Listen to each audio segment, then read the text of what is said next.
이시안의 읽은 척 책방. 안녕하세요. 성신여대 겸임 교수이자 지식편의점 시안책방의 주인 이시안입니다. 몇 년 전부터요, 연말이면 트렌드를 예측하는 책들이 엄청 많이 나오기 시작하더니요, 올해는 그야말로 와, 이거 너무하다 싶을 정도로 많이 나오고 있습니다. 그 이유는요, 아마도 코로나 때문에 더욱더 헤아리기 어려워지고요, 그리고 더욱더 어려워질 것이라고 예측되는 내년의 경제 상황 때문이 아닌가 합니다.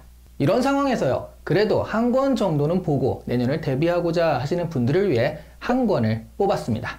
오늘 소개해드린 책은요, 김광석의 포스트 코로나 2021년 경제전망입니다. 김광석 실장은요, 처음에 현대경제연구원 그리고 삼성 KPMG 경제연구원을 거쳐서 지금은 한국경제산업연구원에서 근무하는 연구원 출신으로요, 연구원으로 근무하면서 대중들이 알아듣기 쉽게 경제 읽어주는 남자라는 타이틀로 미디어에 기고도 많이 하시다가요, 지금은 기고뿐 아니라 강연이나 방송 출연으로 영역을 좀 확장해서 활발하게 대중들에게 경제를 알려주는 사람입니다. 그러니까요, 대중들이 알아듣기 쉽게 경제를 알려주는 사람이다, 이런 얘기죠. 그래서 포스트 코로나 2021년 경제 전망도요, 비교적 이해하기 쉽게 서술되어 있거든요. 이 책은요, 크게 세계 경제 전망, 그리고 한국 경제 전망, 그에 따른 산업 기술 변화, 그리고 우리의 대응책, 이렇게 네 부분으로 구성되어 있습니다. 큰 틀의 세계적인 경제 환경 변화를 먼저 알고요, 그리고 그 안에서 한국 경제 변화를 이해한 다음에 그에 따른 산업의 변화를 알아야 한다라는 그런 개념이죠. 변화를 알면 당연히 대응책이 세워지니까요. 먼저 세계적인 경제 변화를 여러 가지 짚었는데요, 그 중에서도 제가 생각하기에 주목해야 할 것은 글로벌 리쇼어링과 초저금리 시대, 이 두 가지인 것 같습니다. 글로벌 리쇼어링부터 설명을 좀 드릴게요. 코로나 사태 이후로 기업의 경제 활동을 세계 여기저기로 분산시켜 놓는 것이 얼마나 위험한지 기업들은 알게 되었습니다. 예를 들어서요, 현대기아차 같은 경우 세계 12곳에 공장이 있었는데요, 그 중에 9곳이 셧다운 되었었다고 하죠. 그리고 선진국들은요, 이번 코로나 사태에서 굉장히 당황했던 것이요, 그 나라 안에는 마스크 공장이 하나도 없었던 거예요. 노동 집약적인 산업은 인건비가 싼 곳을 찾아 해외에 공장을 짓잖아요. 그러다가 막상 위급한 일이 닥치니까 공급이 원활하게 되지 않아서 낭패를 겪었습니다. 미국에서는요, 코로나 사태 초반에 엄청난 사재기가 있었잖아요. 그중 휴지 같은 것도 품절 대란을 겪었었는데요. 그 이유가 중국에서 들어오는 휴지가 수입할 길이 막혀서 휴지가 부족해질 것이라는 소문이 돌아서였다고 합니다. 그래서요, 코로나 이후로 각 나라들은 해외로 나간 자국 기업에게 여러 가지 혜택이나 압박을 주어서 다시 유턴시키려고 한다는 것이죠. 이것을 글로벌 리쇼어링이라고 합니다. 그리고 무너진 경제를 회복시키기 위해서 시중에 돈을 풀게 되는데요, 그래서 역사상 유례없는 초저금리 시대가 펼쳐지고 있습니다. 미국은 기준금리가 0.25%고요, 한국은 0.5%입니다. 저축금리는요, 이보다 조금 높긴 하죠. 정말 조금요. 그런데 만약 0.5%가 그대로 저축금리가 된다라고 한다면요, 은행에 100만 원을 1년 동안 넣어 놓으면 5천 원 정도가 이자가 되는 거예요.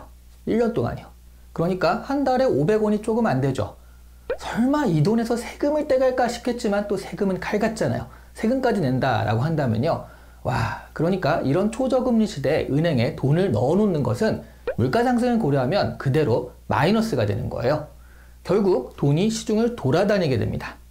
자, 그런데요, 현재는 그 돈이 어디로 갈 것인가? 이게 바로 주식과 부동산에 많이 몰리고 있다라는 거죠. 그런데 문제가 있죠. 각종 규제도 문제지만요, 일단 많은 사람들이 관심을 가진다는 얘기는요, 거기서 성공하기 힘들어진다는 얘기와 비슷하기도 하거든요. 한국 경제의 전망 부분에서 주목해야 할 부분은요, 뉴딜 정책인 것 같습니다. 경제가 불황일 때요, 공공 부분에서의 투자로 활로를 뚫어줘야 한다라는 것은 30년대 대공황 이후 하나의 원칙이 되었거든요. 그래서 정부가 공공 부문에서 투자를 단행하는데 그것이 디지털 뉴딜과 그린 뉴딜이거든요. 그러니까 ICT나 환경 같은 부분에서 많은 돈이 풀린다는 거예요. 이런 부분에서 기회를 좀 찾아봐야 하겠습니다. 직접 이런 산업에 참여할 수 없다라고 한다면 뉴딜 펀드에 참여하는 것도 하나의 방법이니까 추이를 잘 살펴보실 필요가 있겠습니다.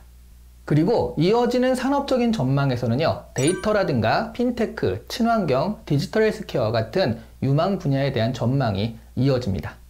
그리고 그에 따라 우리의 대응책을 이야기하는데요.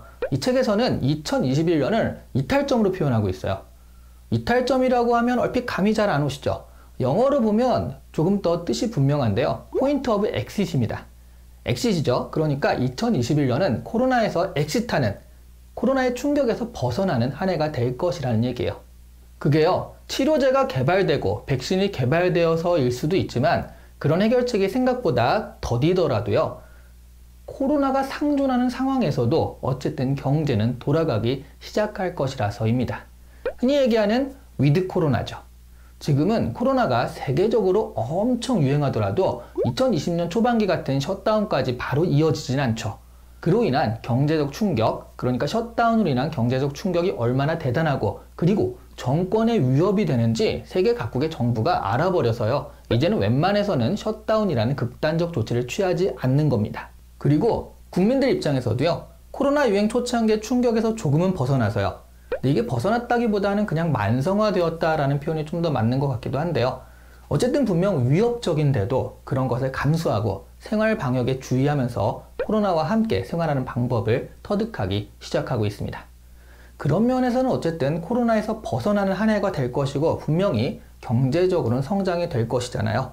자, 그런데 문제는요, 그건 사과 100상자를 수확하던 농부가 갑자기 50상자를 수확하게 되었다가 코로나 때문에요, 80상자를 수확하게 되는 것과 비슷하다는 거예요. 그 50상자를 수확하던 해에 비해서 그 다음에 80상자를 수확했다라고 한다면 확실히 이거는 50% 이상 성장한 것이잖아요.